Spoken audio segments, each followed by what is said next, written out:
सरकार या ठेकेदारांवरती जरब बसवण्याच्या दृष्टिकोनातून एसीबी किंवा एसआयटी लावून याची चौकशी करून कामगारांना न्याय देणार का? या ठिकाणी सन्माननीय देवयानीताई फरांदे यांनी अतिशय महत्त्वाचा विषय मांडलेला आहे। मुळामध्ये नाशिकच्या संदर्भातला जो विषय आहे त्या संदर्भात निश्चितपणे पोलीसचा एक वरिष्ठ अधिकारी देऊन या संपूर्ण प्रकरणाची चौकशी केली जाईल। त्यामध्ये चौकशी करताना ठेकेदार आणि महानगरपालिकेचे अधिकारी या दोघांची चौकशी केली जाईल। त्यात जे कोणी दोषी आढळतील त्यांच्यावर कारवाई केली जाईल। जर याच्यामध्ये अशा प्रकारचे पुरावे आढळले तर कंपनीला ब्लॅकलिस्ट करण्याचे आदेश देखील देण्यात येतील। ही पण काही प्रमाणात वस्तुस्थिती आहे की मागच्या काळामध्ये जेव्हा अशा प्रकारचे कंत्राटी जे काही कर्मचारी वेगवेगळ्या विभागात आहेत, आपण हा निर्णय केला की ठेकेदार यांना पूर्ण पैसे देत नाहीत म्हणून यांच्या बँक खात्यामध्ये पैसे द्यायचे।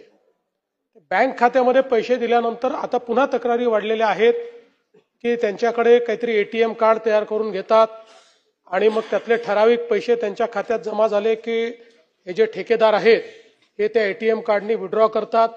अशा प्रकारचे तक्रारी प्राप्त झालेल्या आहेत आणि म्हणून या संदर्भात जे आपले कामगार विभागाचे सचिव आहेत यांच्या अध्यक्षतेखाली एक समिती आम्ही तयार करू आणि कशा पद्धतीनं या कामगारांना आपल्याला प्रोटेक्ट करता येईल, त्यांचा पैसा दुसरा कोणी काढून घेणार नाही, या संदर्भात काय कडक कारवाई करता येईल, अशा प्रकारे त्यांना एक 2 महिन्याचा वेळ देऊन त्यांना त्याची स्कीम तयार करायला लावण्यात येईल आणि त्यानुसार या कामगारांना त्यांनी केलेल्या कामाचा पूर्ण मोबदला मिळाला पाहिजे अशा प्रकारची त्या ठिकाणी तजवीज केली जाईल।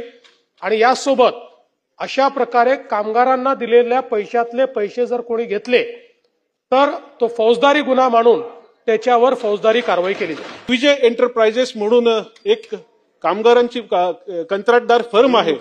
7 ते 8 वर्ष त्यांनी प्रॉव्हिडंट फंड भरला नव्हता, त्याच्यामुळे अतिशय महापालिकेचे लोक अधिकारी या फर्मला आणि या कंत्राटदारांना पाठीशी घालता। अध्यक्ष महोदय, 7 ते 8 वर्ष जर पैसे भरलेले नसतील तर अशा प्रकारच्या फर्मला ब्लॅकलिस्टच केलं पाहिजे। त्यामुळे त्यांना ब्लॅकलिस्ट करण्याचे या ठिकाणी निर्देश देण्यात येतील आणि त्यांना जर कोणी अधिकारी पाठीशी घालत असेल तर त्याच्यावरही कारवाई करण्याचे आदेश देण्यात येतील।